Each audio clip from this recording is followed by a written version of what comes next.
The first rain in a month came on a whisper. It slid over the roof of the Black Coyote and turned the dust to the color of old whiskey. Cole Maddox stepped in from the night and let the door close soft behind him. He stood still and listened. Cards, glass, a piano that could not hold a tune. The kind of sounds that felt harmless until they were not. His hat brim dripped. His coat was dark with the storm. He moved with quiet bones, like a man who had learned to give the floorboards nothing to talk about. His eyes went to the far end of the room, to the lamp that burned low, to the woman who lit it. Eliza Hart cupped the chimney with careful fingers. The gold light, held on her knuckles, then slid along her wrist like it wanted to stay. She turned, and the light lived on her face. Brown eyes, a mouth that knew silence. She wore a dark dress that did not pretend to be grand. It was the sort of dress that stayed true through work, rain, and long evenings. She did not look at him first. She looked at the door as if expecting a wind she could not see. Then she saw Cole. He tipped his hat. It was barely a motion. Heat crept off the stove and met the rain on his coat. Steam rose thin as breath. Something in the way she watched him made the room draw smaller and more private, even with the men and the noise.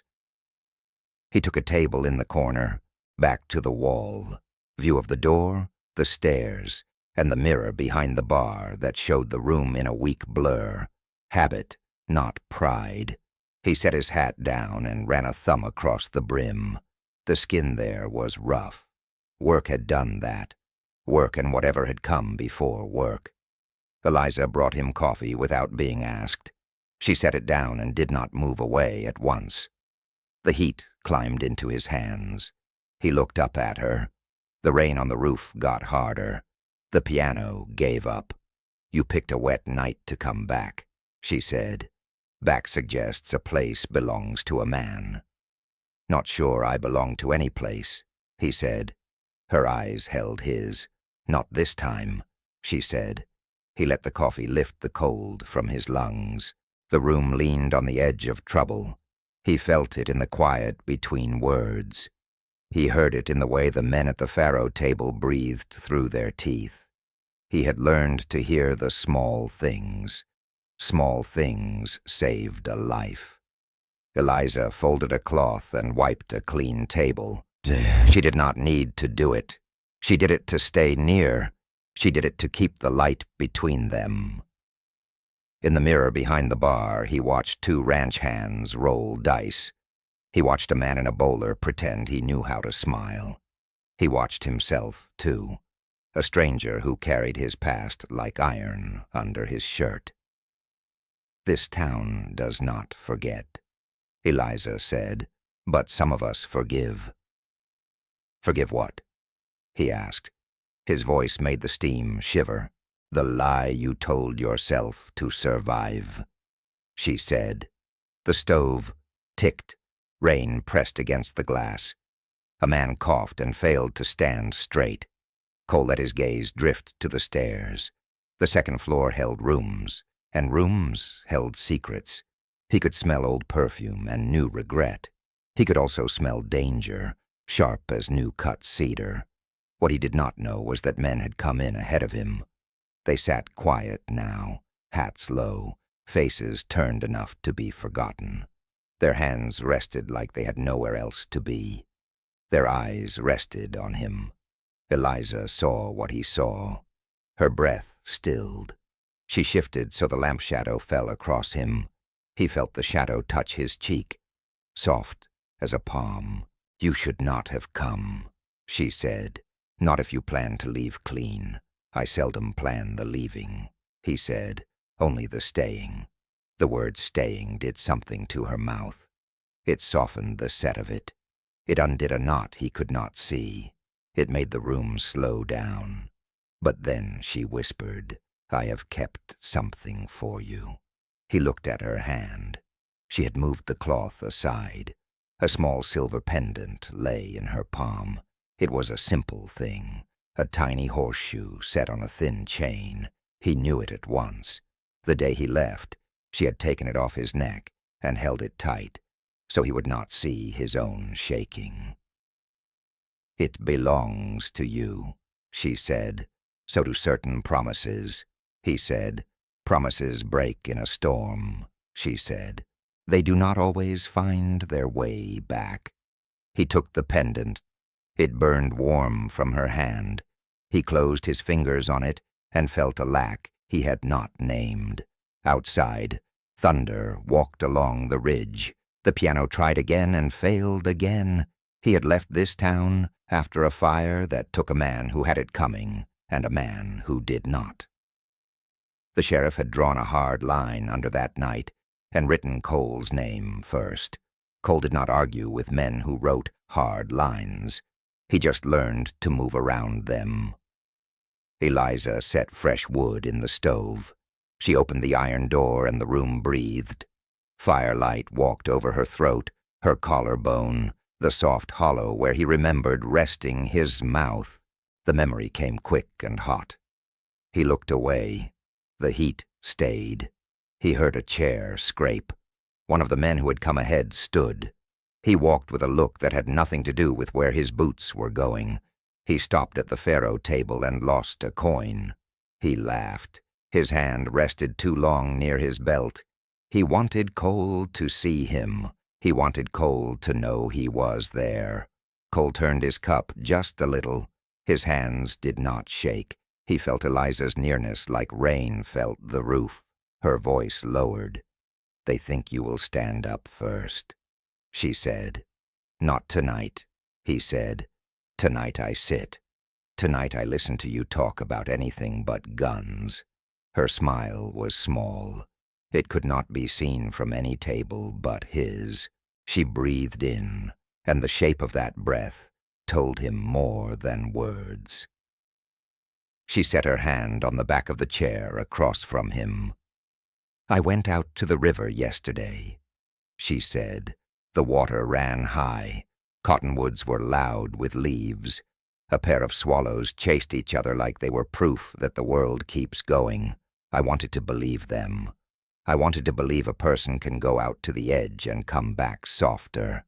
"Did you?" he asked. "Some of me did," she said. He let silence fill the places where pain lived.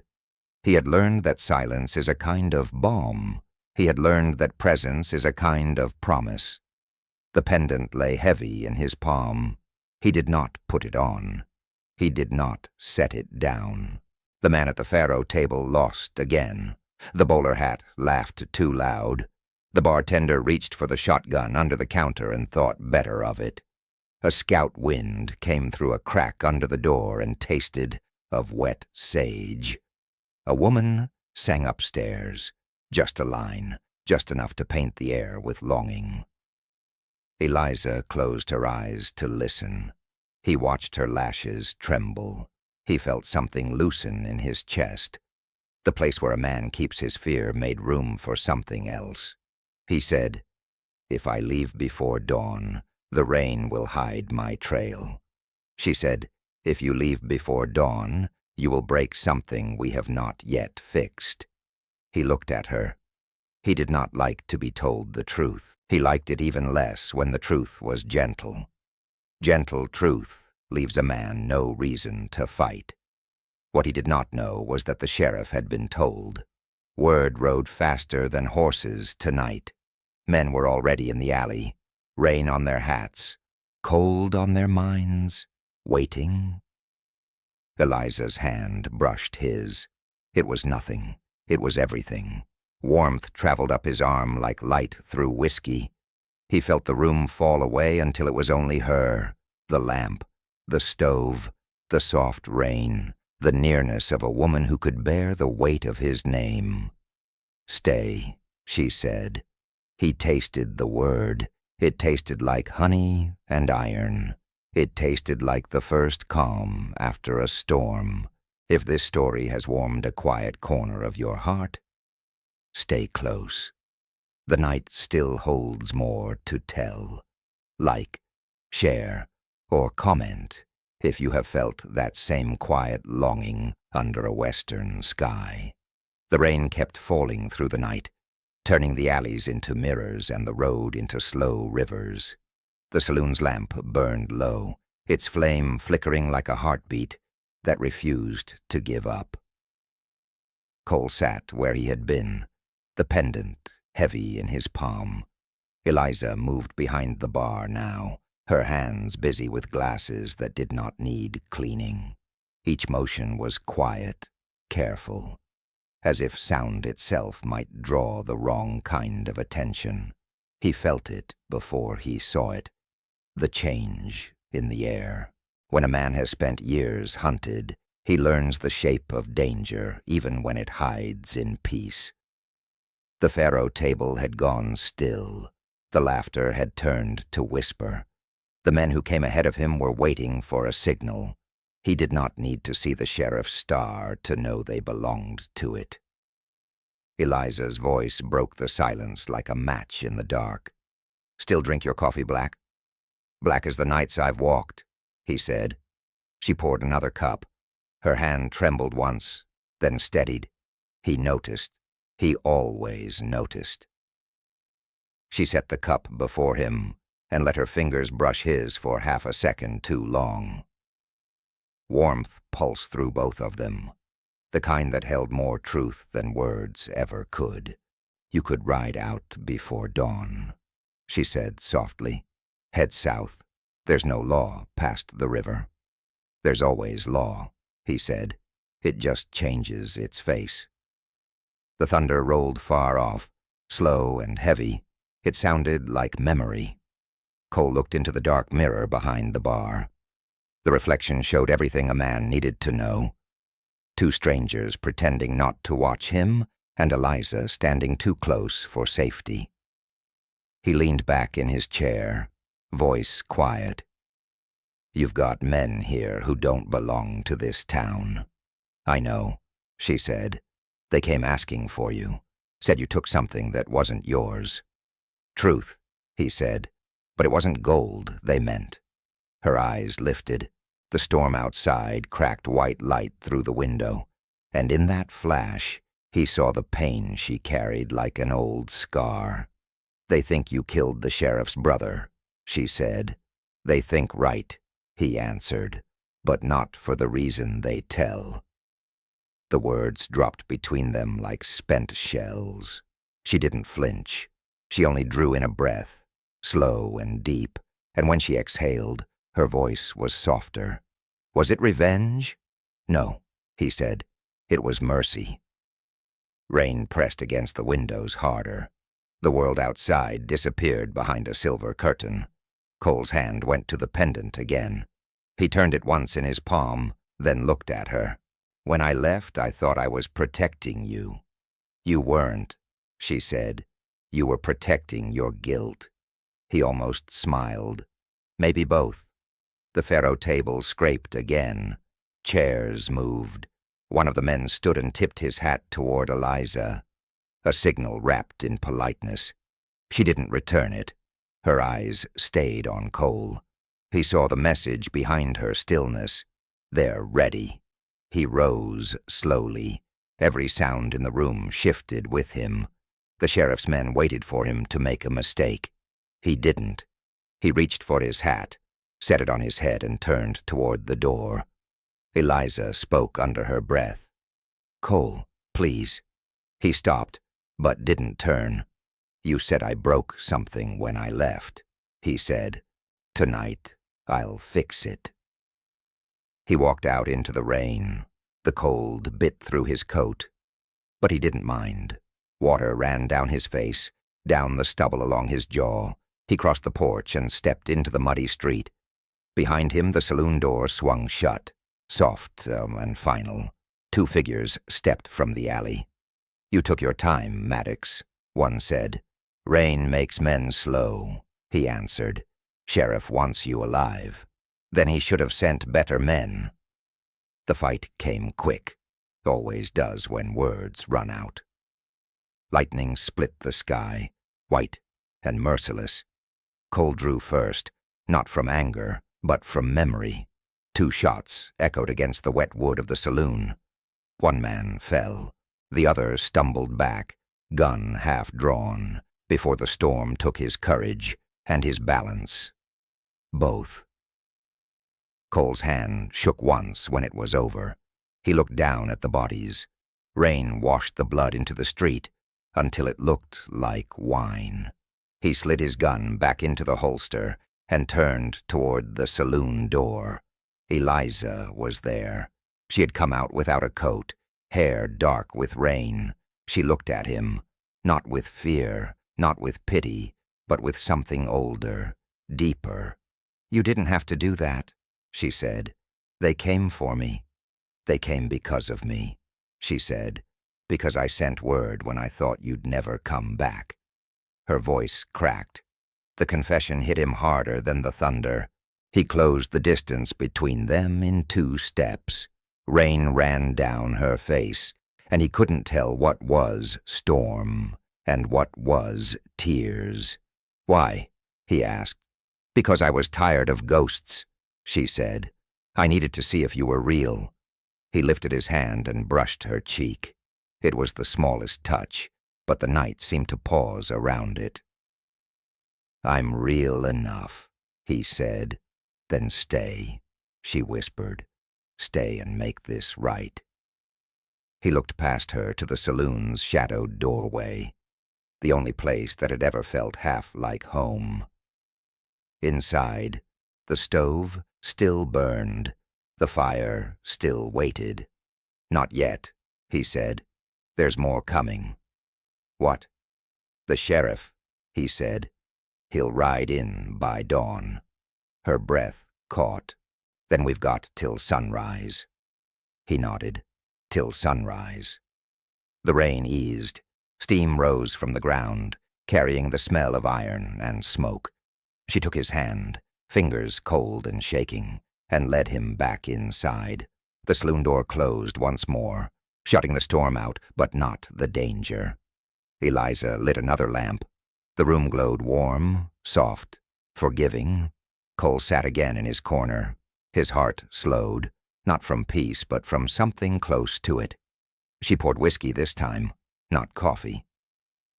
They drank, in silence. Between them the fire cracked. Between them something began again. If this story has found a quiet ache inside you, keep close. The night is far from over.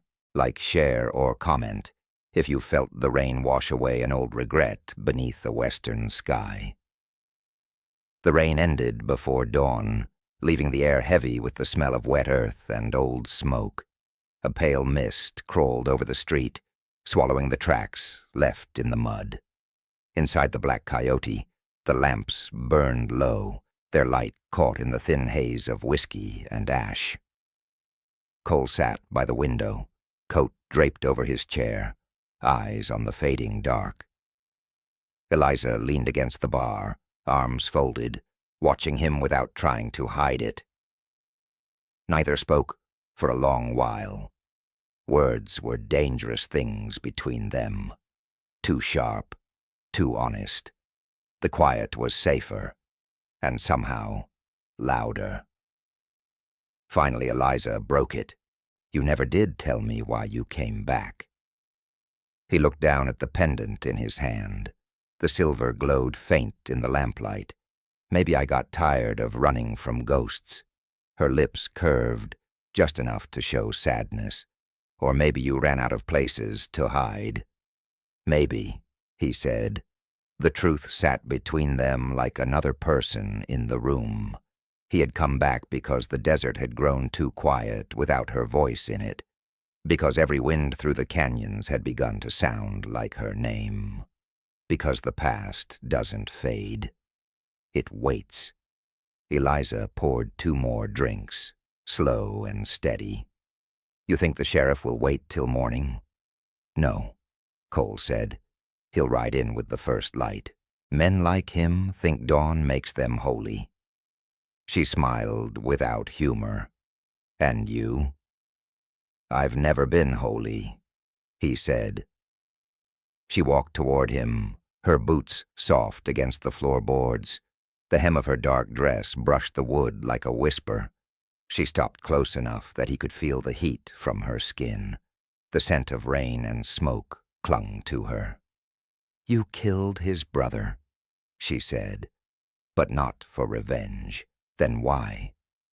Cole's eyes stayed on the window, because the man he was going to hang wasn't guilty.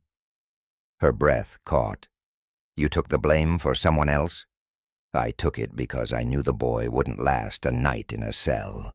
The sheriff's brother wanted him dead for pride, not for justice." "And the boy?" she asked. "He's gone," Cole said. "Crossed the border last I heard. Alive. That's enough." She stared at him for a moment, seeing the man beneath the legend the town had built. Not the outlaw, not the killer, but the one who still carried mercy like a scar. "You could have told me," she said. He met her eyes. "Would you have believed me then?" Her silence was answer enough. Outside, the sky began to pale, that fragile gray before sunrise. Somewhere beyond the hills, hooves drummed through wet ground, distant but moving closer. Eliza heard it first. Her body went still. "They're coming," she whispered. "I know."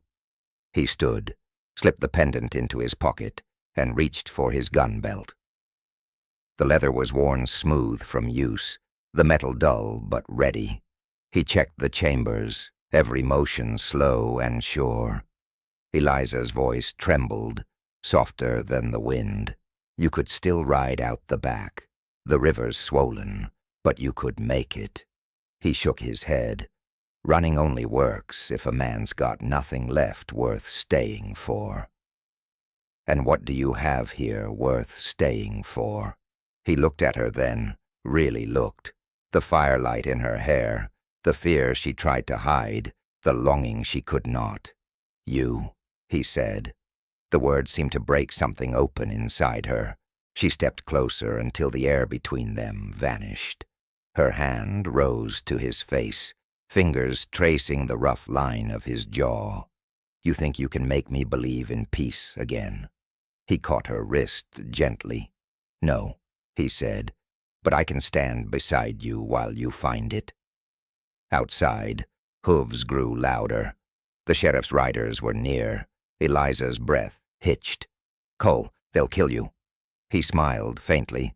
"Not if you keep that lamp burning. Men shoot worse in the dark." The door rattled once, then twice. Voices called his name. Cole's hand hovered near his gun, calm as a man about to pray. Eliza stepped in front of him. "You can't fight them all." "I don't plan to." He leaned forward, pressed his forehead to hers, and whispered, "Whatever happens, remember this was real." Then he moved. Fast. Quiet. Sure.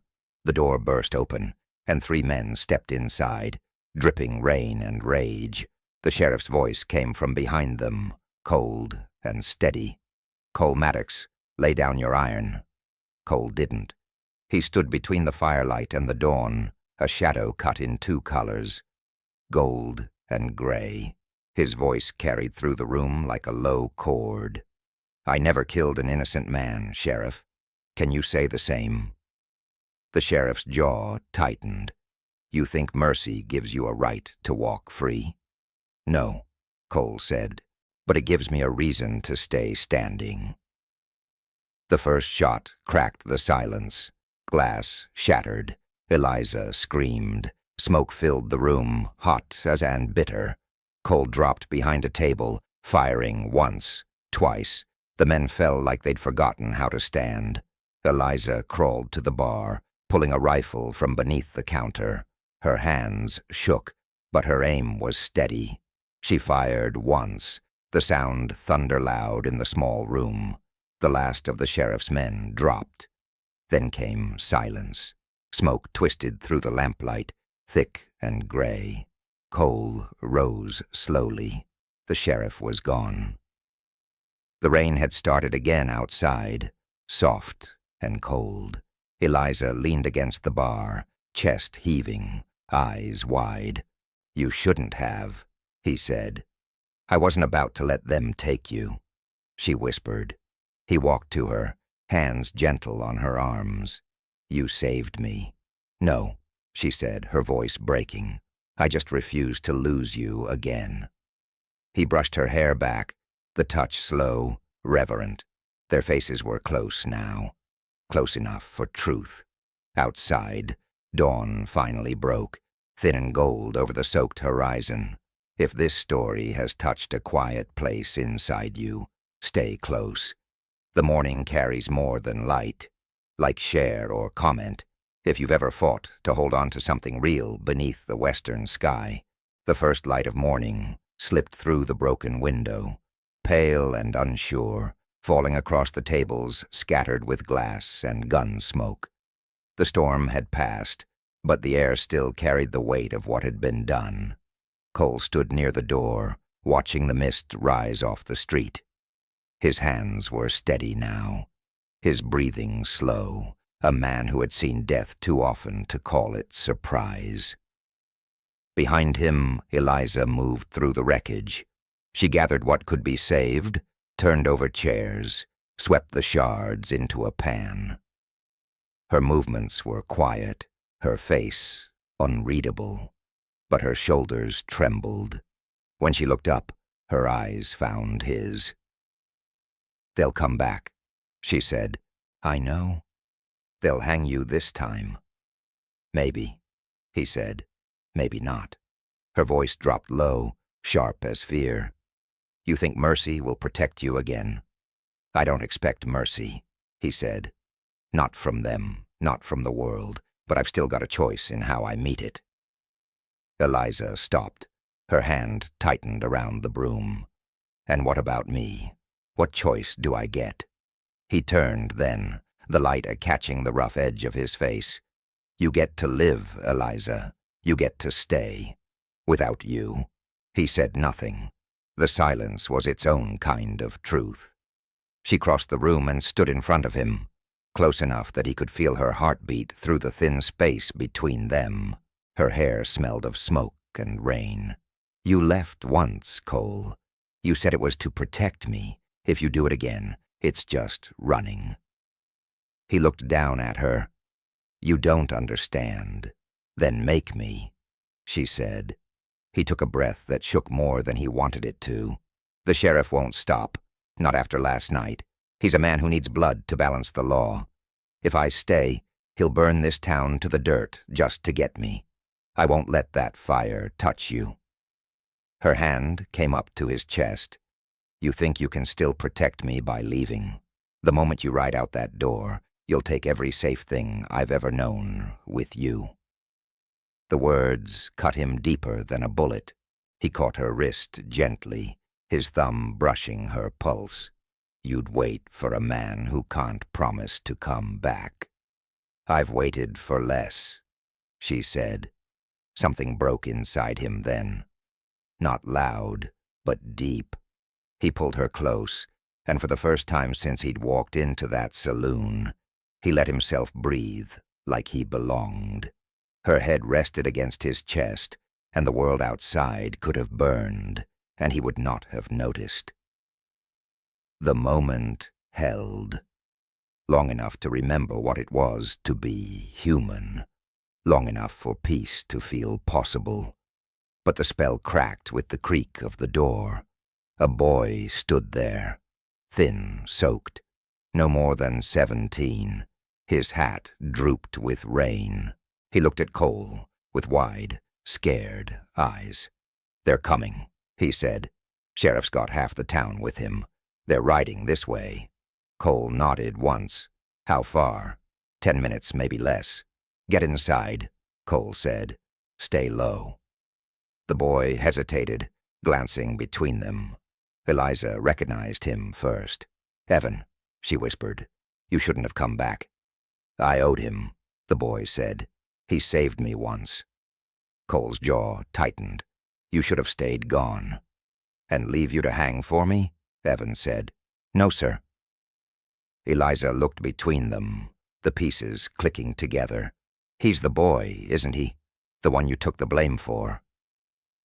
Cole didn't answer, but he didn't need to. The room went still again. Outside, the thunder of hooves grew louder, steady, rhythmic, relentless, the sound of men who believed they carried justice. Eliza's hands trembled. "Cole, there's too many." He checked his gun, loaded the last 2 rounds. "Then I'll make every shot count." "No," she said, voice breaking. "Not like this." He looked at her, and something in his eyes changed. The hardness softened. The distance fell away. "You told me once you wanted proof that peace was real." She nodded, not trusting her voice. "Then look at me now," he said. "Whatever happens next, I've already found it. Here."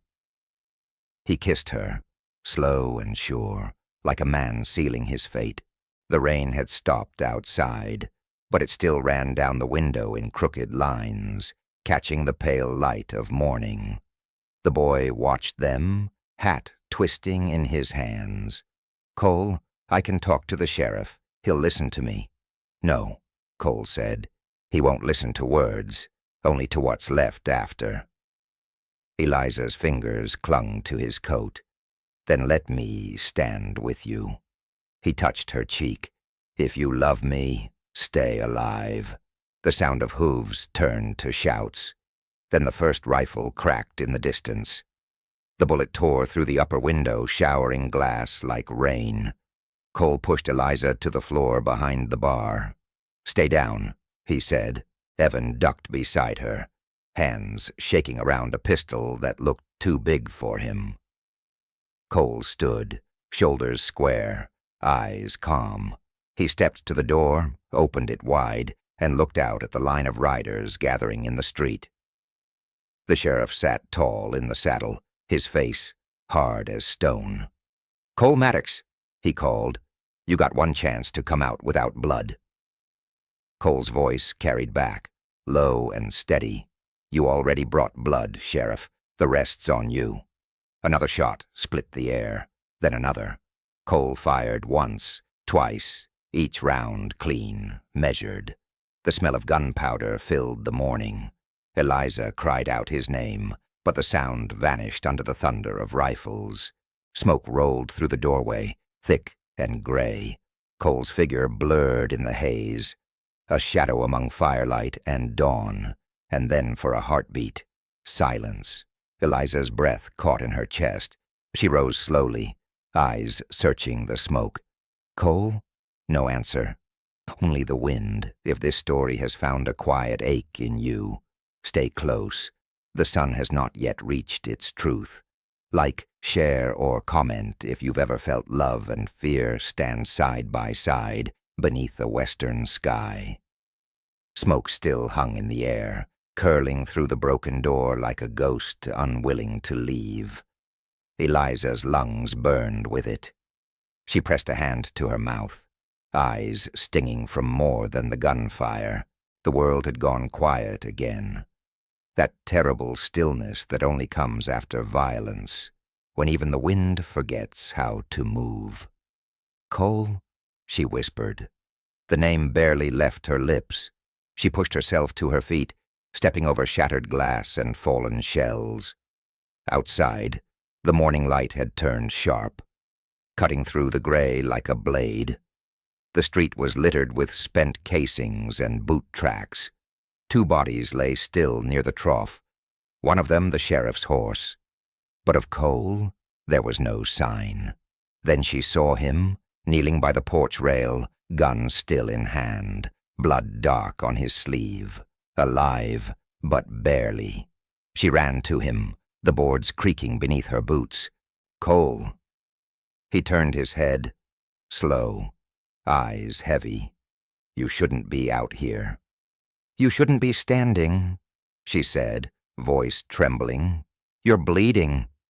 "Not the first time." She dropped beside him, fingers finding the wound high on his arm. The bullet had gone clean through, but the bleeding hadn't stopped. She tore the hem of her dress and pressed it hard against the wound. He winced, but didn't pull away. "Sheriff?" he asked. "Gone," she said. "Took what men he had left. They'll be back." "Then we don't have much time." Evan came running from the side alley, dirt on his face, pistol still in his hand. "They're pulling out toward the ridge," he said. "Sheriff's hurt bad." Cole nodded. "He'll come again. Men like him can't leave a story unfinished." Eliza glanced toward the horizon. The morning was too still. Even the clouds seemed to wait. "Then we leave now. You can't fight them again like this." He shook his head. "They'll follow my trail. If you're with me, you won't make it far." "Then we'll make it together," she said. He looked at her for a long moment, the kind of look that reached back through every year they'd lost. "You always were stubborn. You always loved that about me," she said. A faint smile touched his mouth. "Yeah, I did." She helped him to his feet. His weight leaned into her, heavy but alive. Evan ran ahead to saddle the horses behind the saloon. The sky had turned a washed-out blue, the kind that promises heat later, but mercy now. Inside, the fire had burned down to coals. Eliza stopped at the bar, grabbed a small satchel and filled it with what little they could carry. A flask, some bandages, 2 bullets, and the silver pendant still resting on the counter. She turned to Cole, holding it out. "You dropped this," she said. He took it, slow. The metal was warm from her touch. "Keep it," he said. "It's safer with you." "I don't want safe," she said. "I want truth." "Then the truth is this," he said quietly. "If I don't make it past the ridge, you ride on. Don't look back." Her hand tightened around his. "Don't you dare talk like that." He didn't answer. He just looked at her the way men look at light when they've lived too long in dark places. They rode out as the sun broke clean over the mountains. The town shrank behind them, nothing but smoke and silence now. The desert spread wide, endless, golden. Cole rode ahead, every movement taut with pain. Eliza stayed close, her eyes never leaving his back. By midday, the heat came down hard. The world shimmered. They stopped beneath a rock ledge where a thin stream cut through the sand. Cole dismounted slow, knees shaking. Eliza caught him before he fell. "You need rest," she said. "Rest means time," he said. "Time means they find us." "Then we'll keep watch," she said. "Together." He sat against the rock, head tilted back, breath shallow. The wound had soaked through the bandage again. She cleaned it with water from her canteen, hands trembling. He studied her in silence. The sunlight caught her hair, turning it gold at the edges. He wanted to say something, but words felt too heavy to lift. Finally she spoke. "When you left that night, did you ever think you'd come back to me?" "Every night," he said. "Then why didn't you?" "Because I didn't think I deserved to." Her eyes softened. "And now?" He looked at her. "Now I just want to deserve one more morning." The desert wind rose, carrying the smell of sage and dust. Somewhere far off, thunder rolled again, not from the sky this time, but from horses. Evan climbed to the ridge, hand shading his eyes. "They're coming," he called. 4 riders, maybe 5, half an hour out. Eliza's heart clenched. "We can't run anymore." Cole pushed himself up, pain twisting his face. "No, but we can stand." "You can barely hold your gun," she said. He met her gaze. "Then I'll aim with my heart." She wanted to curse him, to beg him, to stop the world and make it change. Instead she reached up, took his face in both hands, and kissed him. It wasn't desperate. It wasn't rushed. It was steady, full, the kind of kiss that says, "I see you. I know you. I'll remember you even when the wind forgets your name." When she pulled back, her voice was barely a whisper. "If this is where we end, then it's where we belonged all along." He brushed her cheek. "We ain't done yet." He took the rifle from Evan, checked the chamber, then looked toward the horizon where dust began to rise. 5 riders, sunlight flashing off their rifles. The desert held its breath. If this story has found a quiet place inside you, keep close. The wind still carries what the heart refuses to forget. Like, share, or comment if you've ever stood your ground for love beneath the western sky. The sun was cruel now. It hung high and white above the canyon, stripping every shadow bare. The desert didn't whisper anymore. It watched. Heat shimmered off the stones, turning distance into mirage. Cole crouched behind the ledge, rifle balanced across his knees, his breath slow but labored. The wound in his arm had stiffened. Every heartbeat throbbed through it like a drum. Eliza knelt beside him, her hands steady, though her eyes were not. "You shouldn't be holding that gun." He gave a small grin. "Wouldn't be the first bad idea I've had." "Cole, please." He looked at her then, long enough for her to see the calm that sat behind the pain. "It's all right. Fear's just proof that we're still alive." Evan climbed down from the ridge. Dust streaked across his face. 5 riders. They're splitting. 3 coming straight, 2 circling east. Cole nodded. "Sheriff's learned a few tricks." "What do we do?" the boy asked. Cole chambered around, the sound sharp and clean. "We finish what we started." Eliza shook her head. "You mean what you started? I'm done watching you bleed for ghosts." He set the rifle aside, just for a moment, and reached for her hand. "I never fought for ghosts. I fought for the living. I fought for you." Her breath caught. Her fingers curled into his palm. For a long second, the desert noise fell away.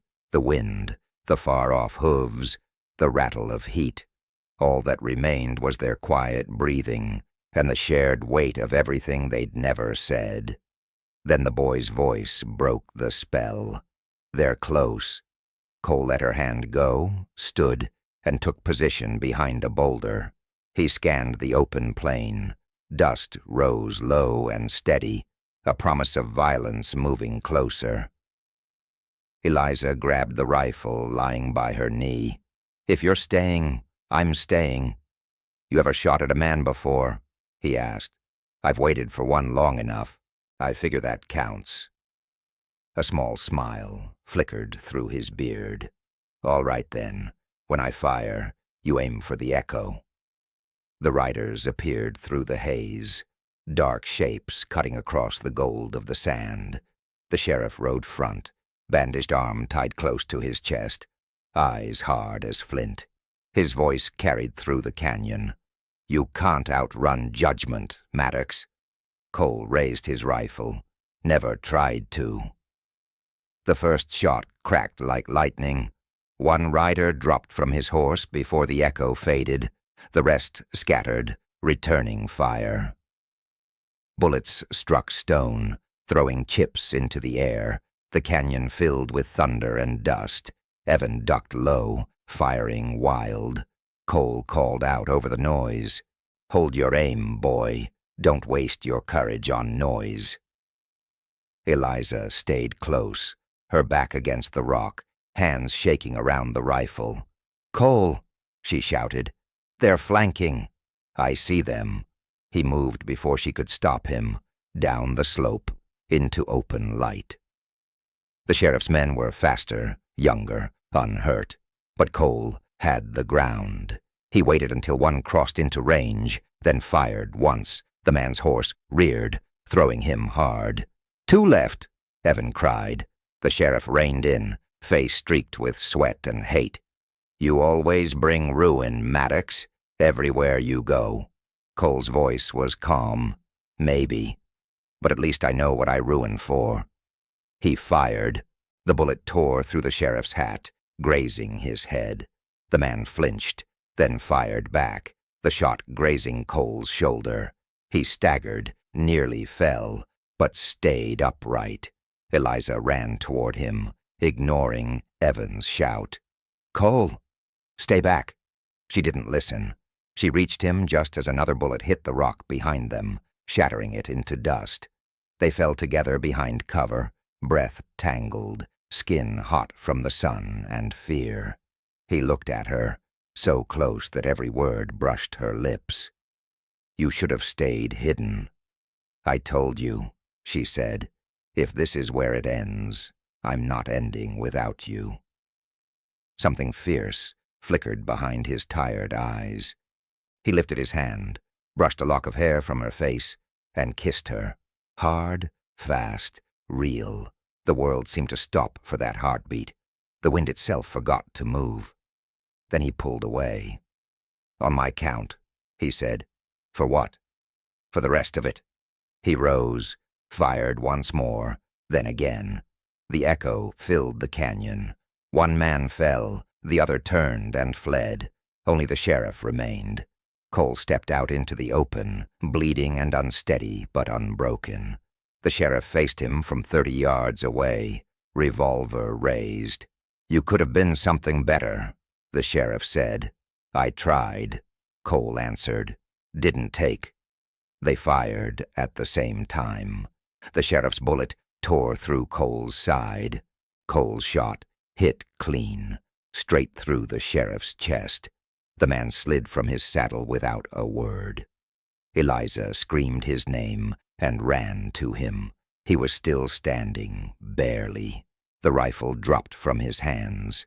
Blood spread across his shirt, like dusk swallowing day. She caught him before he fell. "Stay with me," she whispered. "Don't you dare let go." He smiled faintly. "You always were the boss of me." "Then listen," she said, tears cutting through the dust on her face. "You're not dying here." He touched her cheek, his thumb tracing the line of her jaw. "Then you better make me a reason to live." She pressed her forehead to his. "Me. You live for me." For a moment it seemed enough. His breath steadied, the pain softened. He leaned into her, eyes half closed. "That's what I was afraid of," he whispered, "that you'd make me want to stay." Evan ran toward them, yelling that the riders were gone, that it was over, but Eliza didn't hear him. Her world had narrowed to one heartbeat against her hands. She held Cole tighter. "We're not finished. Do you hear me?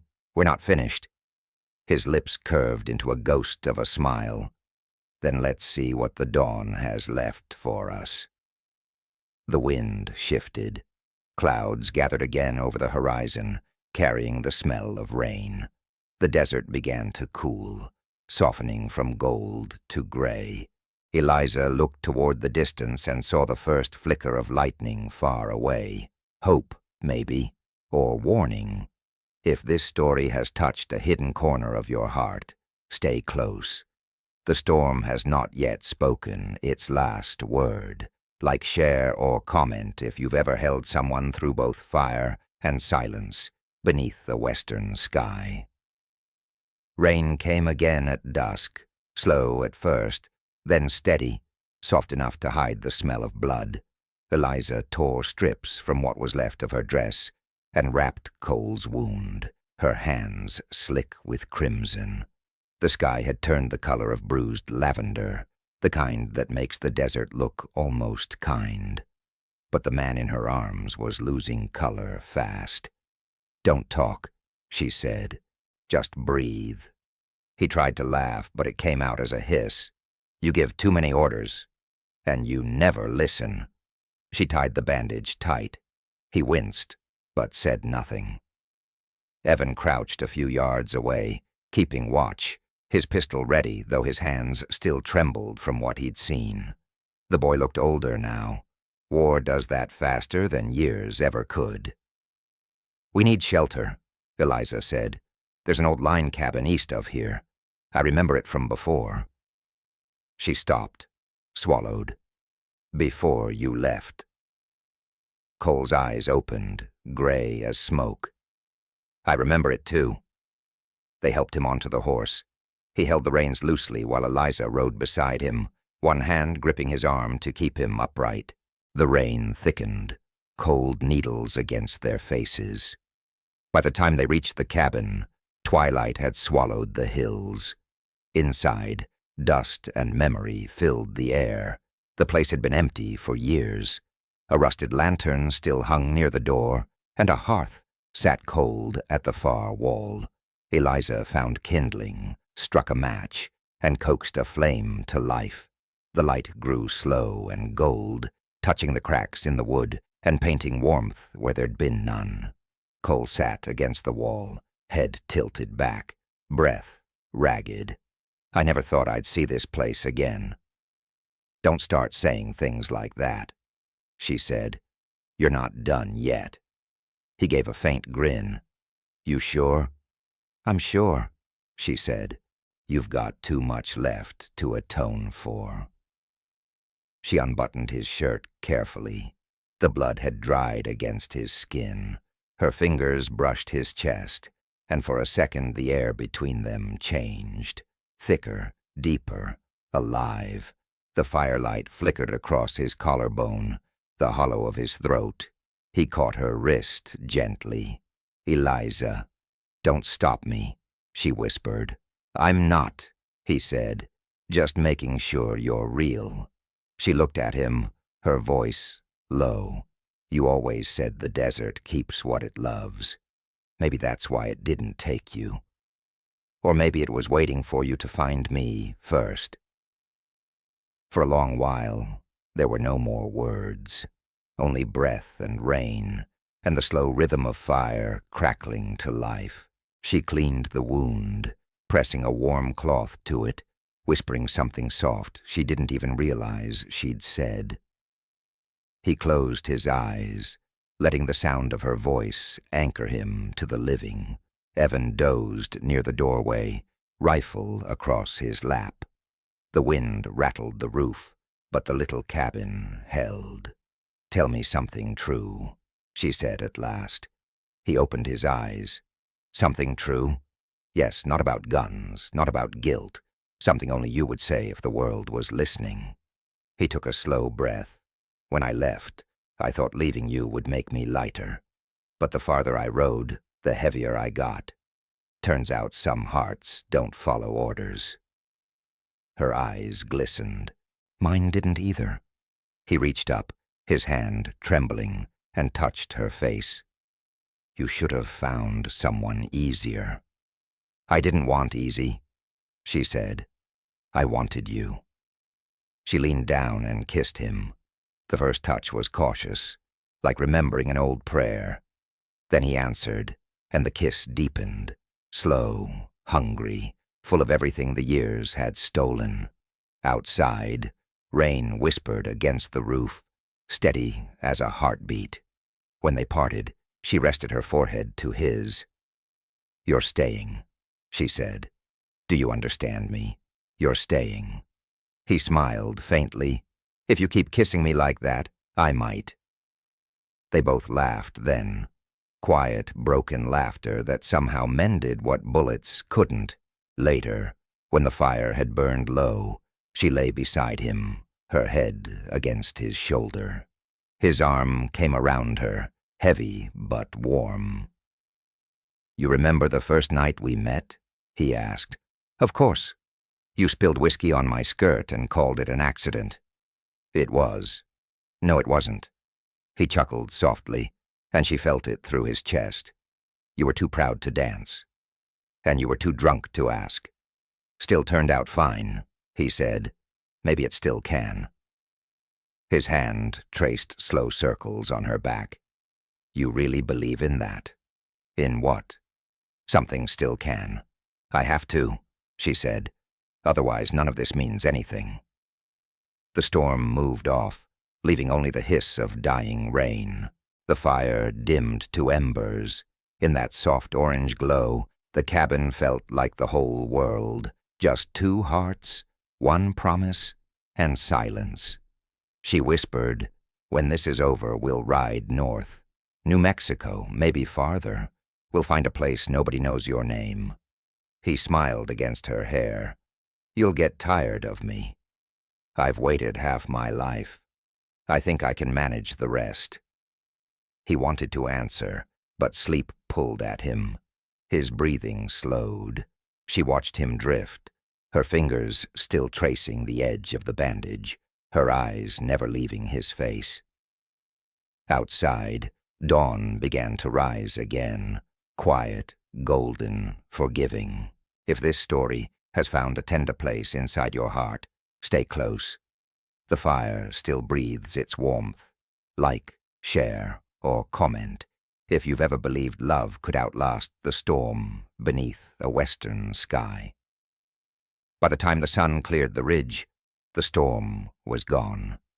Only damp earth and the faint shimmer of heat remained. The cabin stood silent beneath the waking light, its roof leaking thin trails of smoke from the night's fire. Inside, Eliza stirred first.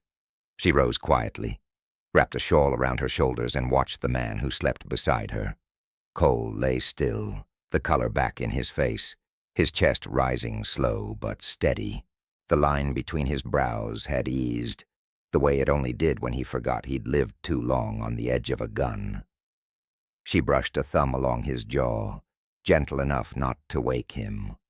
For a moment, she let herself believe it was over, that the world had forgiven them both. But then she heard it, the faint, steady beat of hooves somewhere far off. Her breath caught. Evan stirred by the door, rubbing the sleep from his eyes. "Riders?" he asked. She nodded. "One, maybe two." He stood, peering through the crack in the shutter. No flags, no posse, but they're headed this way. Cole's voice came low behind them. "Then it ain't finished." He pushed himself up slowly, pain carving lines across his face. Could be bounty men, could be worse. Eliza turned. "You can barely stand. I can still shoot. You don't have to." "I might." He got to his feet, hand pressed to his side. The wound had closed some, but blood still marked the bandage. He slipped on his coat, took up the rifle, and looked toward the door. Evan swallowed. "I'll handle it. Whoever it is, they won't." Cole cut him off with a quiet shake of his head. "You saved me once. That's enough." The hoofbeats grew louder, clearer now. Then they stopped. Silence held its breath outside the door. Eliza stepped closer. "Cole." He lifted a hand. "Stay behind me." The door creaked open.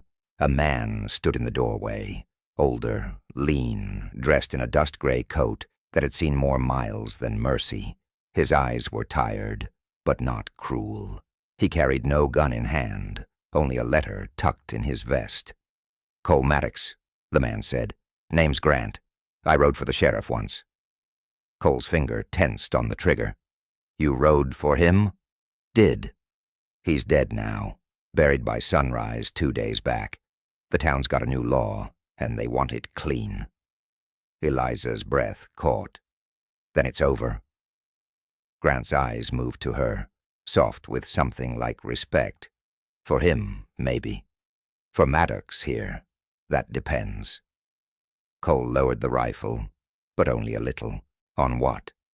On whether you come back and tell your side, or keep running till the desert swallows you?" He looked at Eliza. Her face was pale, her hands still clutching her shawl. Then back to Grant. "The town doesn't want truth. It wants a story it can live with." "Maybe," Grant said, "but sometimes the truth changes when a man's still alive to tell it." The words hung between them, heavy as the heat. Eliza stepped forward.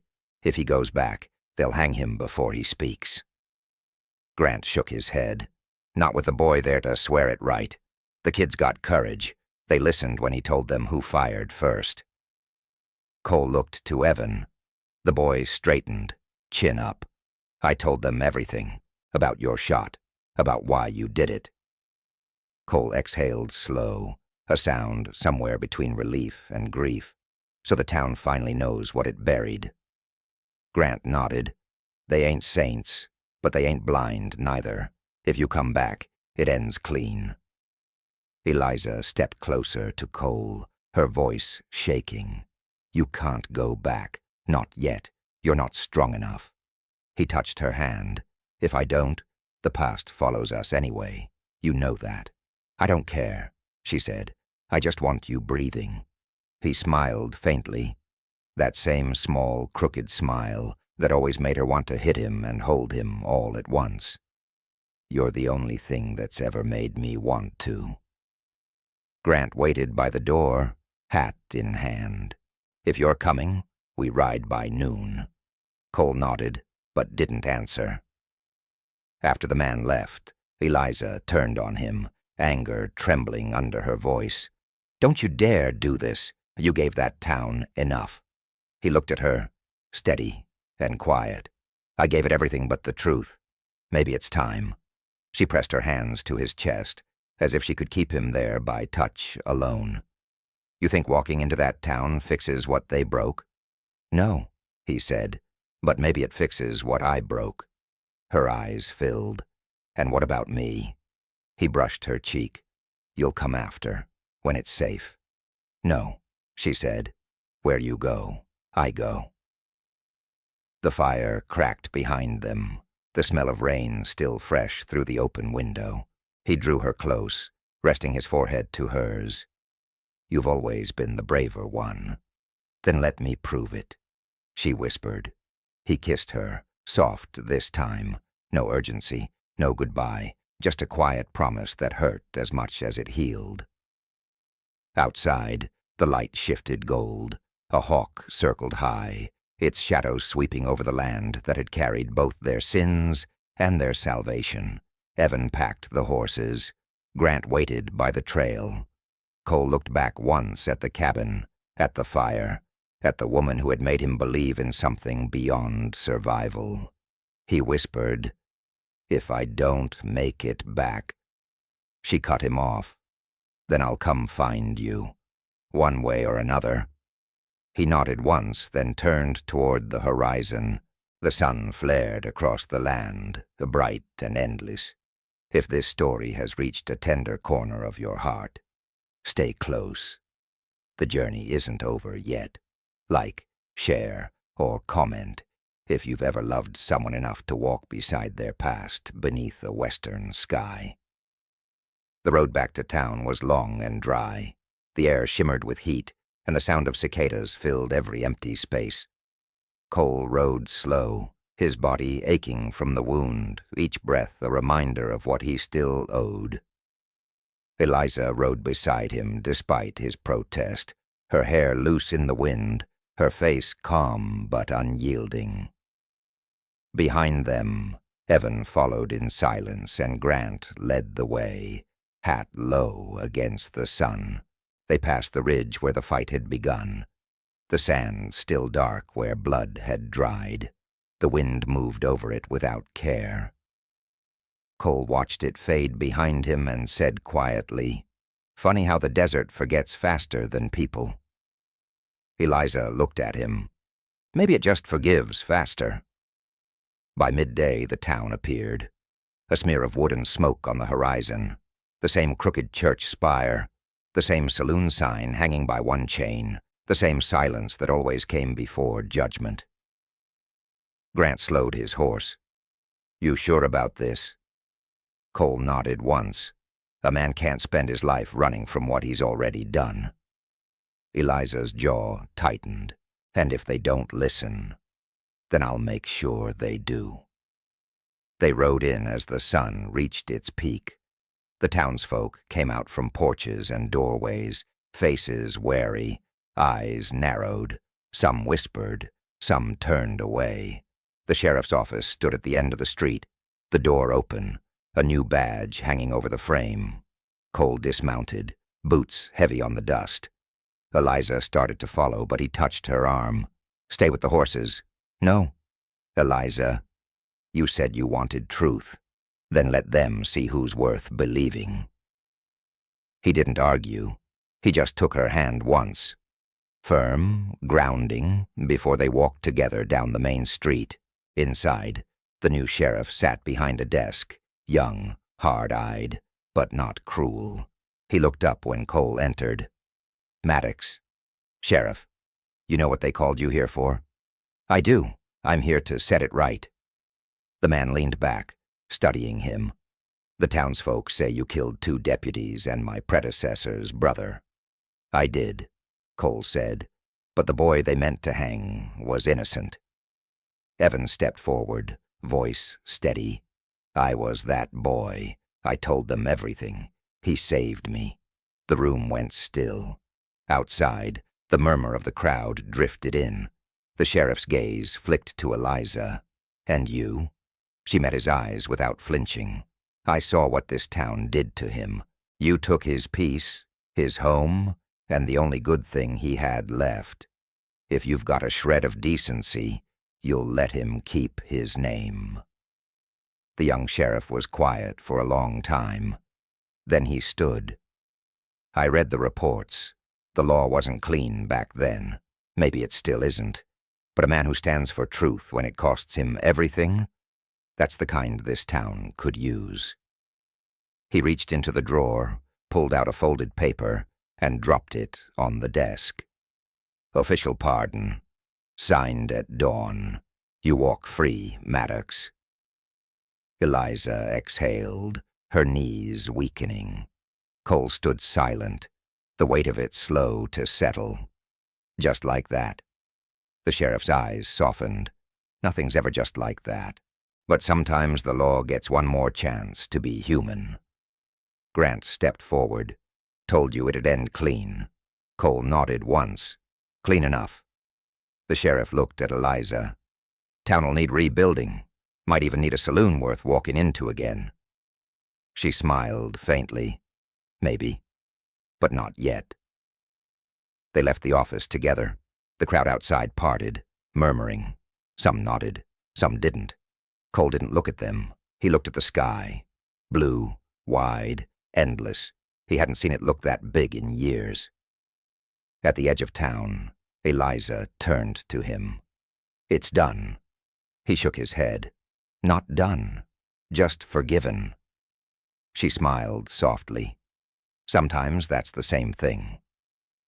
They mounted their horses again. Evan tipped his hat and rode ahead toward the river, his figure growing smaller with each turn of the trail. Grant stayed behind, leaning against the hitching post, watching them go. "Where now?" Eliza asked. Cole looked toward the horizon. "North, maybe, where the land still feels honest. And after that?" He smiled, a small thing full of quiet hope. "After that, we start over." The wind rose, warm and steady, carrying the smell of dust and sage. She reached for his hand as they rode, their fingers brushing, then holding. "You think we'll ever outrun what we were?" she asked. He shook his head. "No. But maybe we'll learn to live with it." The town faded behind them. The desert opened wide ahead, golden, forgiving, infinite. The sun sank lower, casting long shadows that stretched like memory. They rode until the world turned silver and the stars began to wake. When they stopped near the ridge, Cole dismounted, wincing as he steadied himself. Eliza came to stand beside him. The night air was cool, soft against their faces. He looked at her, eyes tired but alive. "You saved me, Eliza." She smiled. "No, you just finally let yourself be saved." He reached for her, pulled her close and kissed her slow beneath the rising moon.